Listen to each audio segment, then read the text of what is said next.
우리를 사랑하시는 하나님, 오늘도 주를 앙모하며 주의 은혜와 평강을 구하는 예배에 함께하게 하심을 감사합니다. 하나님의 말씀을 전하고 들을 때에 주의 진리가 우리 안에 바로 서게 하여 주시고, 우리의 진심이 하나님의 말씀을 제대로 만나는 기회들이 될 수 있도록 도와주시옵소서. 겸손하게 하나님의 말씀에 순종하여 헌금한 손길들 위에 복을 주시고, 저들이 필요한 것이 있을 때 하나님이 약속하신 대로 부요케 하여 주셔서 하나님이 우리와 함께하고 계신 것을 날마다 입으로 찬양하며 간증하는 아름다운 삶들이 되어져 가도록 도와주시옵소서. 예수님의 이름으로 기도하였습니다. 아멘. 하나님의 말씀은 고린도후서 7장 5절에서 12절까지 말씀을 함께 합독하겠습니다. 고린도후서 7장 5절에서 12절까지 말씀을 함께 합독하겠습니다. 함께 읽습니다. 시작. 우리가 마게도냐에 이르렀을 때에도 우리 육체가 편하지 못하였고 사방으로 환난을 당하여 밖으로는 다툼이요 안으로는 두려움이었노라.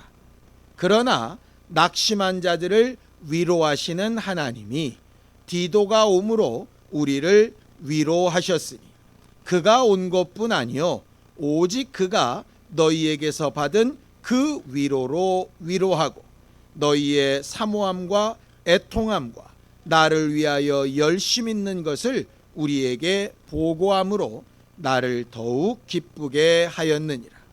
그러므로 내가 편지로 너희를 근심하게 한 것을 후회하였으나 지금은 후회하지 아니함은 그 편지가 너희로 잠시만 근심하게 한 줄을 알미라.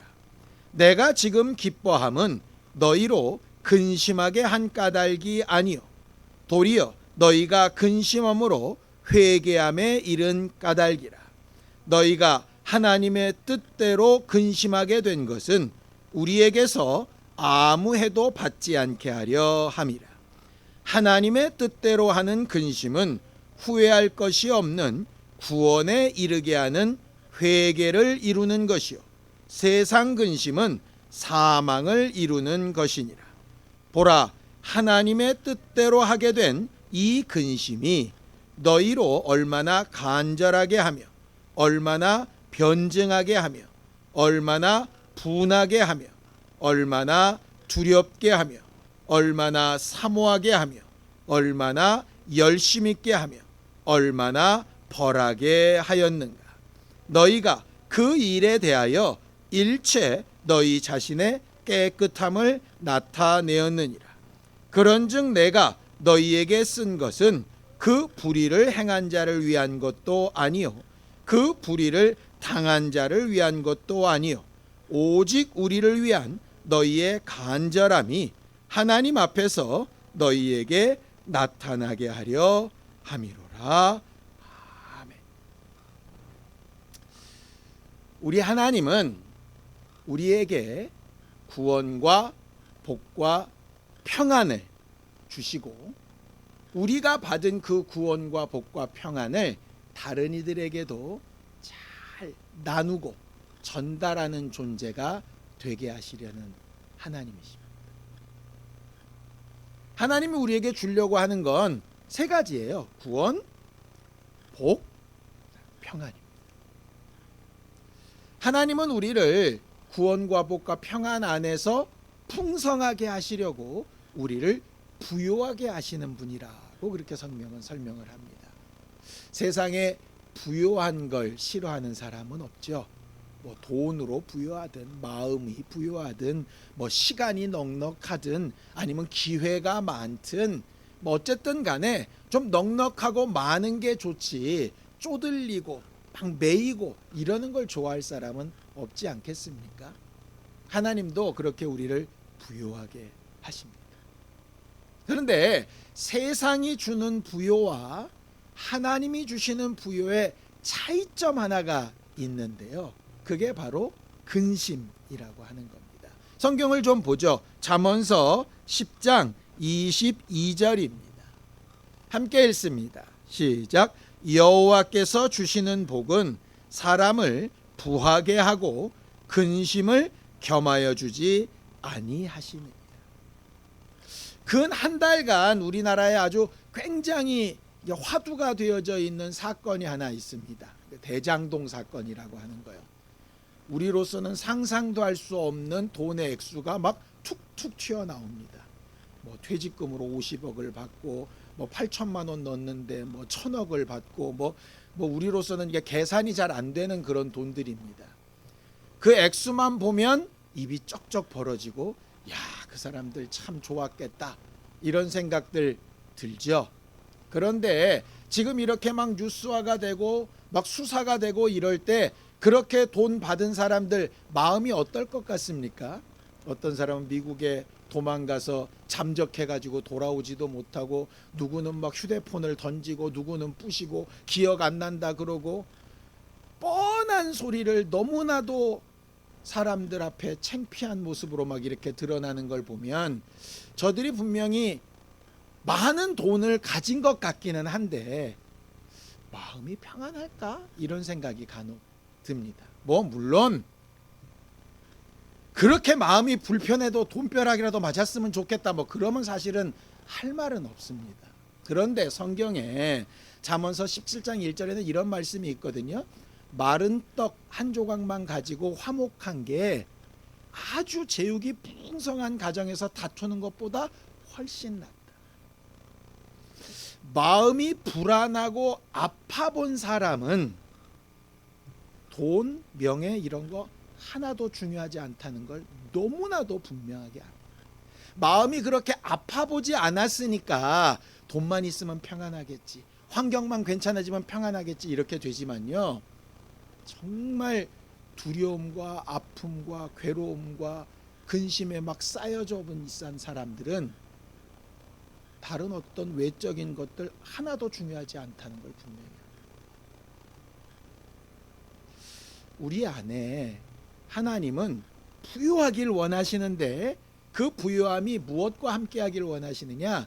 근심이 아닌 평안과 함께하기를 원하세요. 그래서 이런 말씀이 있죠. 욕심이 잉태하면 죄가 되고 죄가 장성하면 사망에 이르릅니다. 욕심이 뭐죠? 평안이 깨진 상태입니다. 지금 있는 상황에 불만족스러운 거예요. 물론 좀 더 나은 것, 좀 더 좋은 것 이런 걸 구하는 게 나쁘다는 의미는 아닙니다. 어느 정도 구해야 되느냐? 내 마음과 생각의 평안이 깨지지 않을 만큼 구해야죠. 근심이 되지 않게 구해야 되지 않겠습니까? 우리가 감당할 수 없는 어떤 외적인 환경은 도리어 우리를 굉장히 불행하게 만듭니다. 그래서 하나님 앞에 우리가 기도할 때 이렇게 기도하면 참 좋을 것 같아요. 구원이 됐든 복이 됐든 뭐가 됐든 하나님 나를 부유하게 해주세요.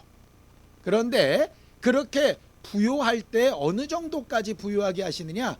근심이 없는 정도만큼. 빼앗길까봐, 잃어버릴까봐 그렇게 근심이 없는 만큼. 그럼 도대체 그 근심이라는 게 뭘까? 봤더니 헬라어로 메림나오 이렇게 되어져 있습니다. 메림나오. 이 메림나오라는 말이 무슨 뜻이냐면 마음이 둘로 나뉘다라고 하는 말이에요. 예를 들면 이런 겁니다. 돈이 많으면 그냥 펑펑 쓰고 즐겨야 되는데 펑펑 쓰고 즐기는 마음에 또 다른 마음이 들어오는 거예요. 이거 다 떨어지면 어떡하지? 그때부터 두려운 겁니다. 이거 도둑 맞으면 어떡하지? 두려운 겁니다. 이거 남이 뺏어가면 어떡하지? 두려운 거예요. 그러니까 두려운 마음, 그러니까는 마음이 나뉘어 가지고 괴로워지는 겁니다. 뭘 하나 정하고 가는데 마음이 하나면 괜찮아요. 그런데 이게 둘로 나눠지는 순간부터 괴로워집니다. 사놓고 후회하는 거죠. 너무 비싸게 샀나? 더 싼 데가 있는 게 잘못 구한 건가? 이러면 그때부터 사서 좋은 마음이 아니라 괴로운 마음이 막 들어오기 시작하죠. 아무리 좋은 걸 하든 아무리 어려운 걸 하든 다 마찬가지. 그래서 하나님께서 우리에게 기도하라 하실 때에 우리는 부요도 구하고 넉넉함도 구하고 많은 것을 구하는데 그것보다 더 중요한 부분을 하나 가르친 게 있어요. 야고보서 1장에 보면 이렇게 되어져 있습니다. 뭐를 구해도 좋은데 두 마음을 품으면 도무지 응답 안 된다. 바람에 밀려 요동하는 바다 물결 같다. 이렇게 되어져 있습니다. 이 말씀을 곰곰이 다시 생각해 보면 이런 뜻입니다. 돈도 좋고 건강도 좋고 명예도 좋고 자식의 좋아지는 면도 다 좋은데 그것보다 먼저 구해야 될 건 뭐냐면 응답받기 위해서 마음이 두 개가 아니라 하나가 되는 거예요. 그래서 마음이 하나가 되도록 기도하는 겁니다. 저 사람과 내 마음이 하나가 되도록 아닙니다. 내 안에서 내 마음이 하나가 되도록. 그 대표적인 케이스가 누구냐면 예수 그리스도십니다. 겟세마네 동산에 가서 기도하시죠. 뭘 기도하시죠? 두 마음이 하나가 되도록 기도하십니다. 내 마음은 이 십자가를 지고 싶지 않습니다. 근데 하나님이 주신 마음은 이 십자가를 져야 됩니다. 이 두 가지가 너무 괴로우셨던 거예요. 그런데 언제까지 기도하시느냐? 이 두 마음이 하나가 될 때까지 기도하십니다. 그리고 나서는 움직이시는 거예요. 이게 바로 하나님께서 기도를 명하시고 우리를 평안한 것으로 인도하기 원하시는 구체적인 방법입니다. 구약에 복을 구했던 사람 중에 아주 유명한 사람 있습니다. 야베스라고 하는 사람. 찬양도 있어요. 야베스의 기도라고 하는 거. 근데 그 사람의 기도를 봐도 딱 두 가지를 기도하고 있어요. 자, 읽어봅시다. 역대상 4장 10절입니다. 함께 읽습니다. 시작. 야베스가 이스라엘 하나님께 아뢰어 이르되 주께서 내게 복을 주시려거든 나의 지역을 넓히시고 주의 손으로 나를 도우사 나로 환난을 벗어나 내게 근심이 없게 하옵소서 하였더니 하나님이 그가 구하는 것을 허락하셨다. 두 가지를 구합니다. 하나는 외적으로 하나님 내 지역을 넓혀주세요. 왜냐하면 구약의 복은 땅이었거든요. 눈에 보이는 복이 땅이었습니다. 땅. 그래서 하나님 내가 복받은 증거로 땅을 넓혀주세요. 이런 얘기입니다. 지금으로 따지면 내 통장에 돈이 많이 들어오게 해주세요. 이런 거겠죠. 그런데 거기에 하나를 덧붙이죠. 그걸 주시는데 뭐도 주시라고요? 근심이 없는 것도 주십시오. 땅만 주셔서 될 문제가 아니라 근심이 없는 걸 주셔야 이게 온전한 복이 됩니다. 이 얘기예요. 그래서 외적으로는 보여지는 복이 필요하다면 내적으로는 내 마음에 근심이 없는 마음이 두 개로 나뉘지 않는 내 안에서도 마음이 나뉘지 않아야 그게 복이고 부부간에도 마음이 나뉘지 않아야 그게 복입니다. 나뉘지 않는다는 얘기는 본래 두 개인데 이게 하나로 어쨌든 합쳐진다는 얘기예요. 남편의 마음으로 합쳐지든 아내의 마음으로 합쳐지든 아니면 둘 다의 마음이 아니라 하나님의 마음으로 합쳐지든 어쨌든 합쳐져야 되는 문제입니다. 그래야 그 다음에 역사도 응답도 일어나기 시작하는 거예요. 기도하면서 이럴까 저럴까 하는 마음이 계속 일어난다면 여러분들 걱정하지 말고 그 마음이 하나로 될 때까지 그냥 계속 기도하면 됩니다. 언제까지 기도하면 될까? 대부분 이렇게 생각합니다. 내가 원하는 일이 이루어질 때까지 기도하면 된다라고 자꾸 생각을 합니다. 그러면 예수님은 기도 응답을 못 받으신 분이에요. 예수님이 원하셨던 대로 안 됐거든요. 우리는 언제까지 기도해야 되느냐? 내 안에 복잡한 마음이 두 개가 아니라 8개, 20개 막 이렇게 나눠진 그 마음이 하나가 딱 되는 순간까지 기도하는 거예요. 하나씩 하나씩 떼어내고 하나씩 하나씩 선택해 가면서 그렇게 가는 거죠. 신앙생활은 결국 그걸 훈련하는 거예요. 하나님 앞에 내 것을 내려놓고 하나님의 것을 취했더니 하나님이 이렇게 일하셨더라 라고 하는 과거의 경험이 있어서 또 다른 근심이 됐을 때 하나를 자연스럽게 내려놓는 거죠. 왜 여러분들 병이 걸리게 되면 있는 사람 없는 사람 다 동원해서 아는 의사 없냐 좋은 의사 없냐 이런 거 막 찾죠.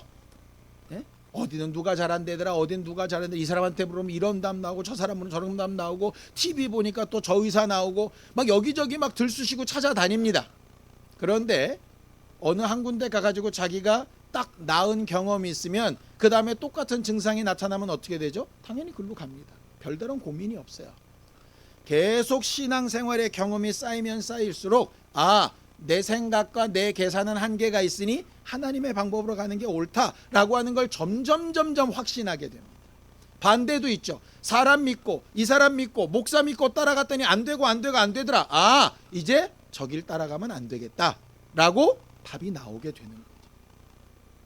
그걸 성경은 이렇게 설명합니다. 베드로전서 5장 7절입니다.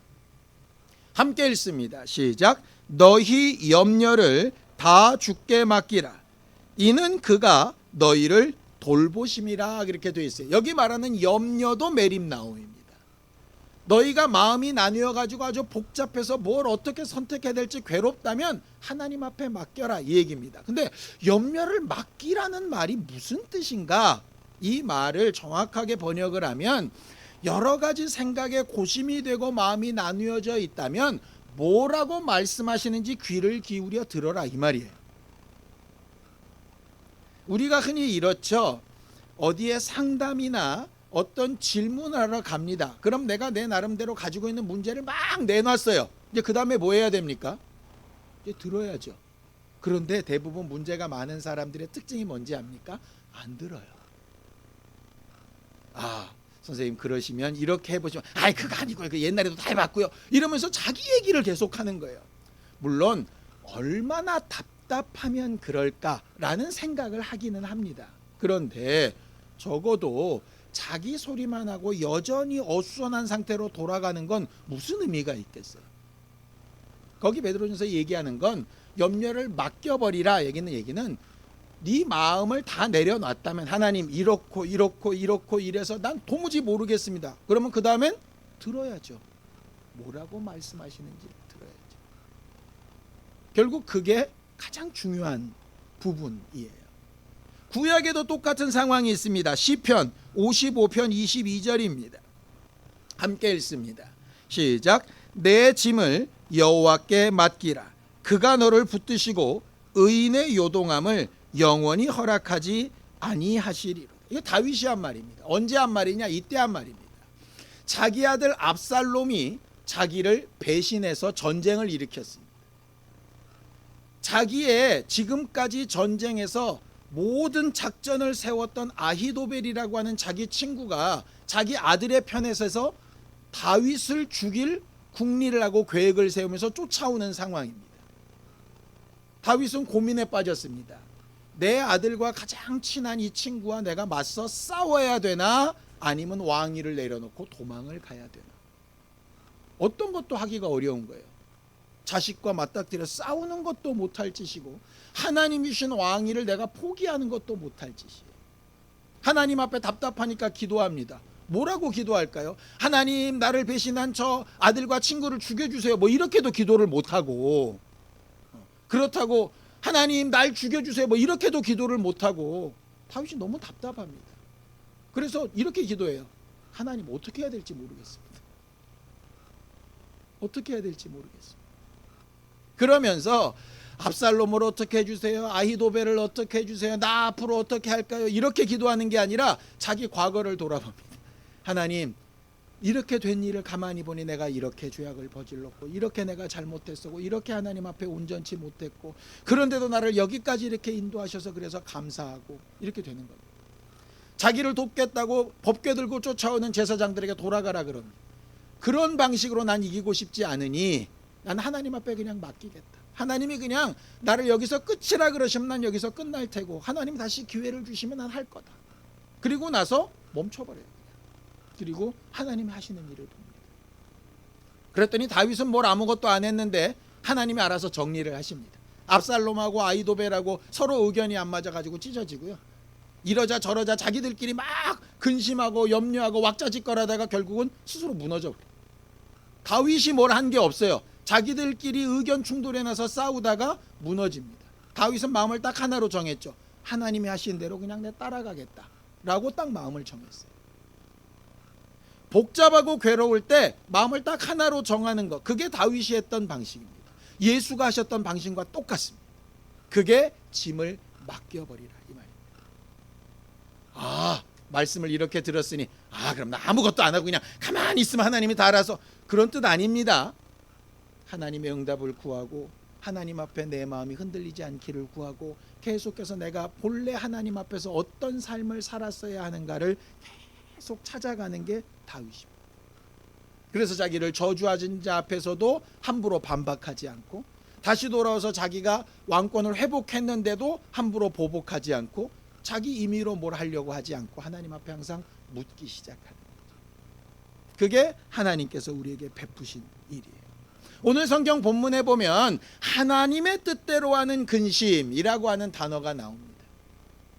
우리는 가장 많이 착각하는 것이 하나님의 뜻대로 하는 근심, 소위 영적인 근심, 거룩한 근심과 세상 근심, 육적인 근심, 그냥 일반적인 근심을 자꾸 뭘로 나누느냐 하면요, 뭐에 대한 근심이냐로 자꾸 나누려고 그래요.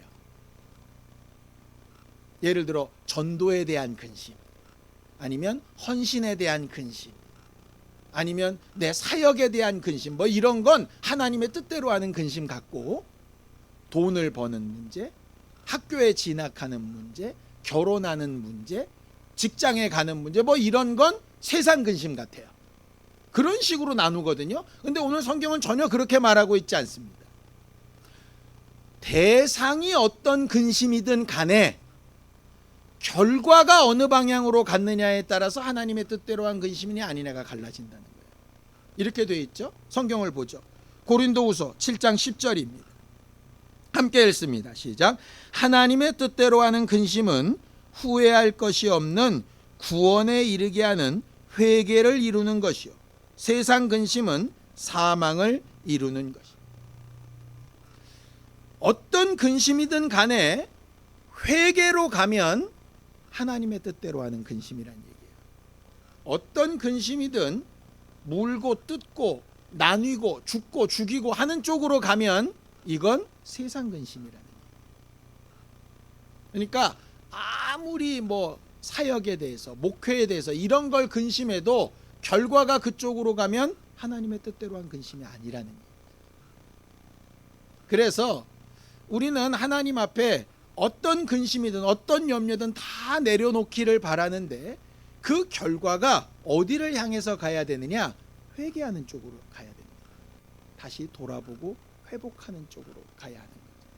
하나님은 우리에게 근심을 주지 않기 원하신다, 그렇게 되어져 있습니다. 그렇다면 근심하는 건 하나님의 뜻과 소원에서 벗어나는 거겠죠. 그런데 인생이 근심을 안 할 수가 없어요. 하나님은 주시고 싶지 않으나 안 할 수가 없습니다. 왜냐하면 연약함 때문이에요. 심지어는 예수 그리스도도 고민하시고 근심하십니다. 성경을 좀 보죠. 마가복음 14장 34절입니다. 함께 읽습니다.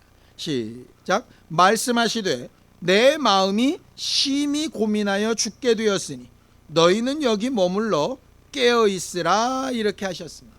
아니, 하나님의 아들인 예수가 왜 고민하십니까? 왜 근심하십니까? 마음이 다르기 때문입니다. 하나님의 마음과 자기의 생각이 분명히 존재하기 때문에 그래요. 하나님이 우리를 만드실 때 독립적인 인격으로 만드셨기 때문에 늘상 근심이 있을 수 있습니다.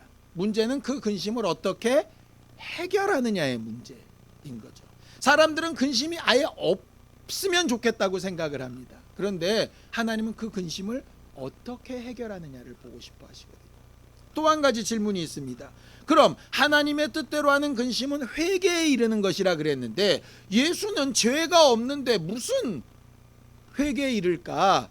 여기서 말하는 회개를 우리가 흔히 생각하는 대로 죄를 고백하고 잘못했습니다 라고 이렇게 후회하는 거를 회개라고 말하지 않아요. 사람들은 다 그걸 회개라고 착각하더라고요.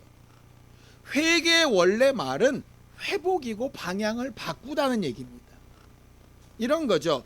예수님께서도 아버지의 생각대로 가려고 하는 마음과 자기의 생각대로 하고 싶은 마음이 있어서 방향이 왔다 갔다 갈짓자로 갑니다. 그렇죠. 근데 여기서 회개는 뭐죠? 한쪽 방향으로 완벽하게 정착을 하는 거예요. 그게 회개입니다. 예를 들어서 내가 돈을 앞에 두고 불법으로 이 돈을 취할까? 아니면 적법함으로 이 돈이 주는 편안함을 누리지 못할까? 마음이 왔다 갔다 합니다. 회개는 뭐냐? 이 중에서 마음이 한쪽으로 딱 정해져서 정상적인 방법을 택하는 거예요. 그게 회개예요. 잘못된 방법을 택하면 죄를 고백하고 후회한 다음에 정상적인 방법으로 돌아와야 회개입니다. 근데 우리는 자꾸 회개를 뭐로 하느냐? 이걸로만 해요. 그거는 잘못된 선택을 했을 때 진짜 회개로 돌아오는 과정이지 그게 회개가 아닙니다. 예수가 하신 회개가 바로 그 부분이에요. 예수는 죄를 고백하는 회개는 필요 없으세요. 그런데 뭐가 필요하냐? 자기의 생각과 하나님의 생각 가운데 하나님의 생각으로 돌아가는, 그게 회개라고 하는 의미라. 그러니 우리의 회개도 마찬가지입니다. 우리가 근심하고 괴로워하며 또 염려하고 여러 가지로 고민하다가 결국 결론이 뭐냐? 가장 올바르고 하나님이 명하신 방법으로 선택하는 것. 그 이전에 수십 번 잘못 선택했다면 잘못 선택한 걸 인정하고 제대로 된 선택으로 돌아가는 것, 그게 회개입니다. 그게 하나님의 뜻대로 하는 근심이에요. 그 근심이 왜 하나님의 뜻대로라는 말을 붙었느냐? 내 맘대로 하는 것으로 간 다음에 하나님의 뜻대로 가야 되는 부분이 아예 생각이 안 나버리면 근심을 안 하죠. 그러지 않겠습니까? 아까도 말씀드린 그 대장동이란 곳에서 돈을 많이 번 사람들이 지금과 같은 상황이 없으면 고민이 없었겠죠. 이런 식으로 돈 벌어야지, 저런 식으로 열심히 일하는 것들 언제 돈 벌 거야? 이러면서 아주 굉장히 기세등등했을 거라니까요. 그런데 이런 상황이 벌어져서 고민이 되니까 그 다음 선택을 하는 거잖아요. 내 죄를 고백하고 책임을 충분히 물고 다시 내가 새 인생을 살 거냐, 아니면 모르쇠로 일관하고 하여튼 이걸 지키기 위해서 여전히 계속 범죄를 저지르며 살 거냐, 선택을 한단 말이죠. 하나님이 주시는 근심은 그런 걸 선택하게 하는 기준이에요. 사람들은 싫죠. 그냥 그런 거 저런 거 복잡하지 않게 그냥 쭉쭉 한 길로만 그냥 고속도로처럼 계속 가면 얼마나 기뻐. 그런데 그 길이 사망의 길이면 어떡할까? 잘못된 길. 그래서 오늘 본문에 이렇게 말을 합니다. 회개에 이른다라고 하는 것을 바울은 굉장히 정확하고 세세하게 이렇게 설명을 합니다. 저는 회개에 대해서 이렇게까지 세세하게 설명한 구절을 본 적이 없어요. 자, 고린도후서 7장 11절입니다. 함께 읽습니다. 시작. 보라, 하나님의 뜻대로 하게 된 이 근심이 너희로 얼마나 간절하게 하며 얼마나 변증하게 하며 얼마나 분하게 하며 얼마나 두렵게 하며 얼마나 사모하게 하며 얼마나 열심 있게 하며 얼마나 벌하게 하였는가. 너희가 그 일에 대하여 일체 너희 자신의 깨끗함을 나타내었느니라. 회개라고 하는 게 이렇다는 겁니다. 내가 가는 이 길이 정말 제대로 가는 길이 맞고 옳은 길이 맞나? 라는 생각이 들어야 근심이라는 걸 하겠죠. 그렇죠? 그러니까 제가 이제 목회자니까 내가 목회하는 방식이 무조건 100% 다 맞아, 이게 하나님의 뜻이야, 이렇게만 생각하면 근심할 게 없어요. 왜? 내 생각에 반대되는 건 다 나쁜 놈들이니까. 그런데 어떤 문제가 생기거나 어려움이 생긴 다음에 이제 고민이라는 걸 하게 되죠. 내가 지금까지 해온 게 과연 맞나? 이게 잘못된 거 아닐까? 나는 맞다고 생각했는데 잘못된 거 아닐까? 이런 생각을 언제 하게 되느냐? 정말로 이 일을 잘하고 싶은 간절함이 있을 때 그런 생각이 가능한 거예요. 뭐 세상 사람들 대충 이렇게 사는데, 그렇게 살면, 그런 간절함이 없으면 고민 자체를 하질 않아요. 그러지 않겠습니까? 그러니까 본인은 본인의 일에 굉장히 고민을 해요. 사람들이. 왜? 자기 일에는 자기가 간절하니까. 근데 옆에 사람은 그냥 해, 이래요. 왜? 자기 그렇게 간절하질 않아. 그러니까 회개의 첫 번째는 뭐냐면 간절함이에요. 간절함. 자, 우리 합심 참회 기도합시다. 주여. 이건 간절함이 전혀 없는 거잖아요. 회개의 첫 단추부터 삐그러진 거잖아요. 간절함은 내가 제대로 잘 살았나? 내가 지금 앞으로 선택하는 게 제대로 잘 선택하고 있는 건가? 이걸 성공하고 싶은 간절함이 가장 먼저 있어야 회개가 되는 거예요. 두 번째가 뭐죠? 그 다음에 변증하는 거죠. 변명이란 뜻입니다. 그때는 내가 그럴 수밖에 없었는데 뭐 이래가면서 얘기하는 거예요. 아담이 그랬던 것처럼. 그 과정이 분명히 필요해요. 예를 들어 그냥 잘못했습니다. 이거는 사실상 별로 진실성이 별로 없어 보인다니까요. 물론 한마디에 그냥 완전히 굴복해서 잘못했습니다, 이렇다면 맞겠죠. 그런데 그 일을 모면하기 위해서 그냥 잘못했습니다는 한 번도 진지하게 생각을 안 해보는 거잖아요. 내가 과거로 돌아가면 다시 또 그런 선택을 할 건가? 그땐 어쩔 수가 없었나? 이런 변명거리를 분명히 하게 되는 게 회개의 과정이라는 거예요. 그렇게 변명한 다음에 어떻게 되죠? 분하죠. 변명을 하다 보니까 나도 내가 생각할 때 말이 안 돼. 내가 왜 그런 식으로 살았는지 답답하고 괴로워. 그러니까 막 화가 나는 거예요, 내 자신에 대해서. 이런 상황을 만든 사람이 아니라 내가 그렇게 했다는 것에 대해서 내 자신이 내가 용서가 안 돼가지고 막 분하게 되는 거예요. 이 분함에서 멈춰버리면 어떻게 할까요? 자살합니다. 가론유다처럼. 나 같은 건 죽어야 돼. 이렇게 되는 거예요. 분한 다음에 어떻게 됩니까? 내가 그때 그렇게 잘못했는데 내가 상처 준 사람들, 또 나로 인해서 잘못된 상황이 벌어진 이 부분에 대해서 나 이거 어떻게 책임지지? 죽어버려야지가 아니라 내가 이걸 어떻게 회복을 하고 어떻게 제 상태로 돌려놓지? 두렵죠. 그 다음에 그렇게 두려우니까 하나님을 사모한다. 하나님의 은혜밖에는 내가 살 길이 없다. 이렇게 돼요. 마치 다윗이 압살롬과의 전투에서 하나님 앞에 매달렸던 것처럼. 그 다음에 하나님을 사모하면 사모하는 마음으로 끝나는 게 아니라 그 사모하는 마음으로 어떻게 살까를 열심을 내는, 내가 잘못된 방향을 돌이켜서 새로운 방향으로 이렇게 가보리라 애쓰는 거죠. 그 다음에 자기의 매 순간 매 순간을 계속 심판해 나가지, 판단해 나가는 겁니다. 예전에는 이게 오라 그럼 막 밀고 나갔다면 매 순간 매 순간 판단해서 자기를 벌해 나가는 거예요. 이런 단계를 거쳐가는 게 회개다, 이렇게 말합니다. 우리의 회개가 이렇게 되고 있나요?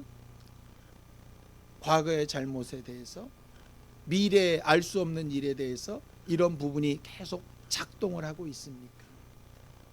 물론 초보 운전자처럼 차 문을 연다, 키를 꽂는다, 돌린다, 백밀러를 본다, 방향지시를 이런 식으로 순차적으로 하지 않죠. 익숙해지면 자동으로 그렇게 몸이 돌아가죠. 신앙생활이 그렇게 회개가 자동으로 돌아가야 하는데 어느덧 우리는 그런 것들을 다 망각하고 그냥 퉁 튀어가지고 잘못했습니다, 한마디로 회개가 다 끝났다고 착각하고 있지는 않습니까? 이런 과정을 통해서 하나님 앞에 근심을 해결하는 게 하나님의 뜻대로 하는 근심입니다. 우리는 왜 근심할까? 크게 보면 두 가지 때문인 것 같습니다. 하나는 돌이킬 수 없는 과거 때문입니다. 내가 아무리 후회하고 아무리 괴로워하고 아무리 속상해도 이미 지나간 과거를 바꿀 수 있는 방법이 없습니다. 그런데 그 생각이 날 때마다 그때 그렇게 할걸, 그때 이렇게 했어야 되는데, 그게 들어오는 순간마다 너무 괴롭고 괴롭습니다. 그때 하는 유일한 방법이 뭐냐면 아까 말한 대로 회개하고 그 잘못은 잘못대로 인정하고 하나님, 그럼 지금부터 다시 시작하겠습니다 하는 거예요. 두 번째 근심하는 건 알 수 없는 미래 때문에, 내가 지금 하는 선택이 과연 어떤 결과를 가져올지 내가 알지 못하기 때문에 답답하니까 근심되고 괴로운 거죠. 이때는 뭐가 있겠습니까? 야고보서에 있는 대로 지혜가 부족하거든 후히 주시고 꾸짖지 않는 하나님 앞에 구하고, 네가 지금 할 수 있는 최선의 방법을 회개하면서 선택하는 겁니다. 그렇게 선택을 했는데도 우리가 연약해서 잘못했다면 이미 지나간 과거를 또다시 회개하고 다시 시작하는 거죠. 거기서부터 또 앞으로의 일을 하나님 앞에 맡기고 또다시 시작하는 거예요. 결국 뭡니까?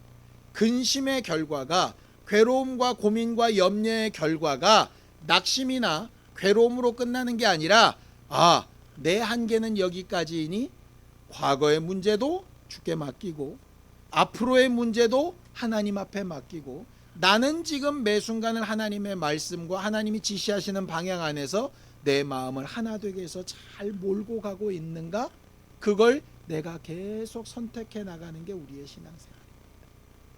10개로 나눠졌던 생각을 3개, 2개, 그 다음에 말씀 앞에서 하나로 가는 겁니다. 그 말씀으로 제대로 가고 있는 이 삶이 옳은지 또 다른 생각이 들겠죠? 그럼 또 기도해서 이걸 또 하나로 합쳐나가요. 이게 언제까지 계속될까요? 너무나 죄송하지만 죽을 때까지 계속될 겁니다. 근심이 계속될 겁니다. 문제는 그 근심을 하나님의 뜻대로 계속 이끌어 나갈 거냐, 아니면 낙심하고 가위로 줄을 자르도 뚝 끊어버리고 내 마음대로 끈떨어진 연처럼 날아갈 거냐, 둘 중에 하나인 거죠. 하나님이 보시는 아름다운 삶은 계속하는 근심 가운데 마음을 하나로 맞춰가는 겁니다. 쉽지 않죠. 큰 산을 하나 넘으면 편안하게 쉬고 싶은데 또 골짜기가 나타나. 왜 이렇게 살지? 인생이 원래 그렇게 세팅되어져 있습니다. 그 결과로 누구를 찾게 만드셨다고요? 하나님을 찾게 만드셨어요. 그걸 우리 안에서 계속 잘 훈련해 나아갈 수 있게 되기를 예수님의 이름으로 축원합니다. 아무리 신령하고 아무리 영감 있는 사람도 근심과 회개를 반복하는 삶에서 벗어날 수 없습니다. 예수께서 그렇게 하신 것처럼 예수님만 바라보는 우리도 그런 아름다운 삶을 잘 이끌어 나가는 귀한 심령들이 되길 예수님의 이름으로 축원합니다. 함께 기도하시겠습니다. 하나님 아버지, 우리가 살아가는 동안에 과거에 어쩔 수 없는 일들과 미래에 알 수 없는 일들로 고민되며 근심하고 걱정하고 염려하며 마음과 생각이 나뉘고 낙심되기도 하고 소망을 품기도 하고 여러 가지 상황에 이르게 되어지는데, 그때마다 우리 안에 성령께서 가르치시는 말씀이, 듣고 배우며 읽었던 주의 말씀이, 우리를 가르치시고 인도하신 하나님의 능력이 각각의 마음과 생각을 붙드시고 역사해 주셔서 나뉘었던 마음이 제대로 되고 올바른 방향과 방법으로 일치가 되고 정리가 되어지며 하나씩 하나씩 선택되어져 나가게 하여 주시고, 그 결과가 하나님 앞에 회복이 되고 방향을 돌이키며 하나님의 뜻에 합당하게 되어지는 일들로 잘 이끌림을 받는 거룩한 증거들이 되어져 가도록 우리 모두를 도와 주시옵소서. 지금 여러 가지 상황 가운데 아프고 힘들고 어려운 이들이 있다면 위로하시고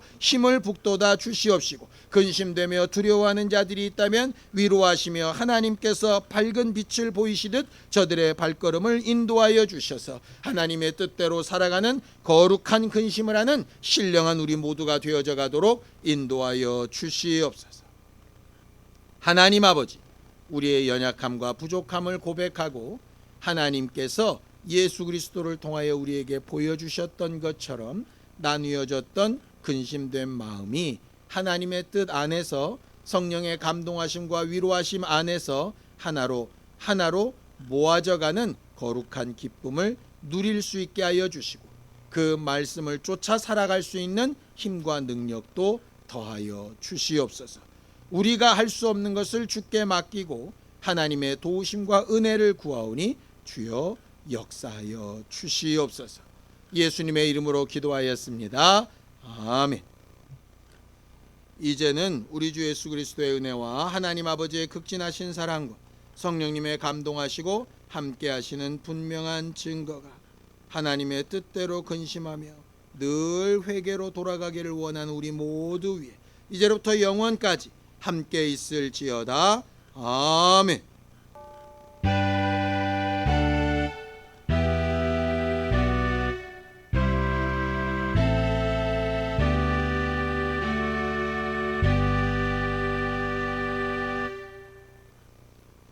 이번 한 주간도 하나님의 뜻대로 하는 근심에 평안한 응답들이 있게 되기를 예수님의 이름으로 축원합니다.